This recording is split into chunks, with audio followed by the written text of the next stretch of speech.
Good afternoon. You're in the back room with Becky, and sorry about the morning edition. We have technical difficulties. Yes, even home stations can have technical difficulties. I wanted to talk to you guys a little bit about the government shutdown, and for some reason, it's almost like I'm being censored, and it would not allow me to record the story. So, I'm back again. I've checked my systems, and we're going to see how we come out. One of the things that was most frightening this morning is to get up and read the headlines, and they're talking about government shutdown. I know they have been discussing it. We know that we have a deficit. We know that we're in debt. We're in a recession, depression, digression, whatever you want to call it. We are moving quickly towards the definition of a third world country. The only reason that we are not is because we seem to be okay with living in debt. We seem to be okay with, okay, I can pay you this amount, but I can't pay you. So, but it's all right. Let's go to the mall. Okay, that's what America basically has been doing. We're buying things we can't afford. If anything needs to be shut down, rather than Planned Parenthood or the EPA, and the soldiers can't get their checks on time, but President Obama's going to get paid on time. Now, this is one time I'm going to have to take you to task, President Obama, because that's a big chunk of revenue. In good faith, I think you ought to turn your paycheck back into the U.S. government. And every millionaire in the country should be called, just like we raised the fund for a telethon. And if this is your country where you get to make as much money as you want to, well, guess what? If you want this country to keep running, you need to kick in some backup money. What can you do? So, people like Donald Trump, Bill Gates, like we say in Missouri, Bill Gates, Donald Trump, let me in now. I got money to lend my friends now. We don't. We don't have money to lend our friends. We don't have money to take care of our own. If you haven't got your tax refund, there's a great chance that you won't. Because tomorrow is the deadline. Not for taxes, but for government shutdown. They got to say, it's like cutting it down to the brass taxes. You only going to use just what you cannot live without. And everybody's got to be ready to tighten up their belts, and taper down their expensive taste. We owe China. They are landlords. If anything go down raggedy in their country, where you think they coming? We will be the indentured servants, and they will be the ruling class.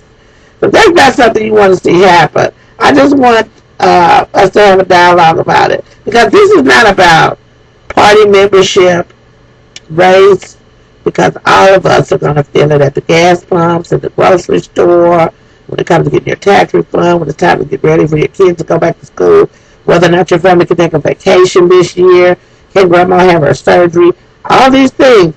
There is no way that these kind of historical things can happen, and it doesn't affect other people. We live in a global community. Not only does it affect us, what happened in Japan affected our Wall Street, if we don't take the attitude that we are in this all together, and therefore we're going to knuckle down and do what we got to do, then, we are in grave peril. This is what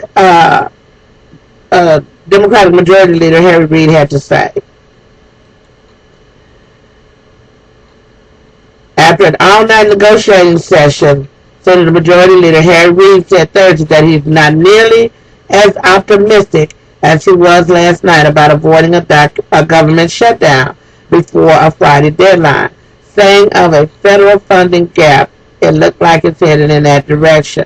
The Democratic leader also said that the two sides have essentially agreed on the amount of money set to be cut from the long-term budget, but the Republicans have drawn a line in the sand over ideology, including policies issues dealing with funding or Planned Parenthood and the Environmental Protection Agency. Okay, excuse me. We need Planned Parenthood because there's far too many throwaway babies. We need the Environmental Protection Agencies. Somebody has to be watching over Mother Earth and making sure that big business and corporations do not get away with pollution and contamination and are not accountable. People have to be accountable for what they say and what they do. And in this country, when it affects the whole population and the way that it's going to affect us, all I can say is, if you're not used to gardening, you might want to take that up. Because produce, I pay $2.49 for one tomato. Okay? Not only is the weather affecting our nations and states that produce most of our vegetables, fruits, and whatnot, and it makes the prices go up. When the gas prices go up, anything that's delivered via transit is going to be more expensive. And so if we having a shutdown in the government can't pay their bills. I know you can't probably pay yours either. So it's scary. It really is. And I'm not going to be a Debbie Downer channel where every time you come to see what I'm talking about, it's woe with me. No, this is a battle cry. This is for Americans, black, white, Democratic, or Republican, whether you like Donald Trump or whether you like Obama. Because listen, if Obama needs to turn his paycheck back in, he just needs to do that. Show us that you really do care, because now, here's the thing about all these rumors that's been going around. You can't call them rumors because, it's unsubstantiated. And, if Donald Trump is asking for somebody's birth certificate, I'm still suspect. But I digress. The issue at hand is not so much about, in the law, you don't have to prove innocence or guilt. You just have to prove reasonable doubt. So, reasonable doubt is what's been entered into our minds about our president. And I would not lie to you and say, I have been reading into the midnight hours. Everything and anything of a legitimate source. And I'll share that with you later next week. Because after tonight, and I'm off for the weekend, it's my birthday. I don't want to get up in here. My government is about to shut down. That's just ridiculous. But we paying the price. We shopped when we should have been saving. We spent when we should have been cutting. And now we got to cut folks' throat just to save them. Is that not insane? Tell me what you think about the government shutdown. You're in the back room with Becky. It's Thickalicious Thursday. And I will see you tonight with adult topics only. And what do you think about this government shutdown? It's not about placing blame. It's about finding a viable solution. And do you remember the last government shutdown? Is America ready? Have we prepared ourselves to be more self-sufficient? Because here's the biggest issue is we do so much import, export, transport of goods and services. Woo! It's a lot of money going up out of this country to other countries. Think about outsourcing.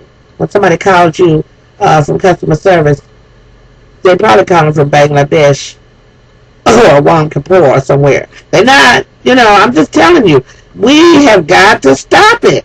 We are acting like we got a whole bunch of money, and we don't. It's like we call it you fronting. You're perpetrating a big old fraud. Act like what you have. You don't have a lot to share. Ain't nobody gonna be mad at you because you can't go over there and help Japan. You can't help yourself. America, what's up? You've been in the back room with Becky. We're hoping for a good show today, and waiting for your response. Ain't nobody mad at you. We don't get mad. Only dogs get mad. We get upset.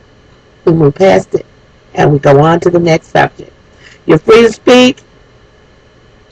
Freedom is far too expensive to go to waste. You're in the back room with Becky. Thickalicious Thursday. Hug somebody thick.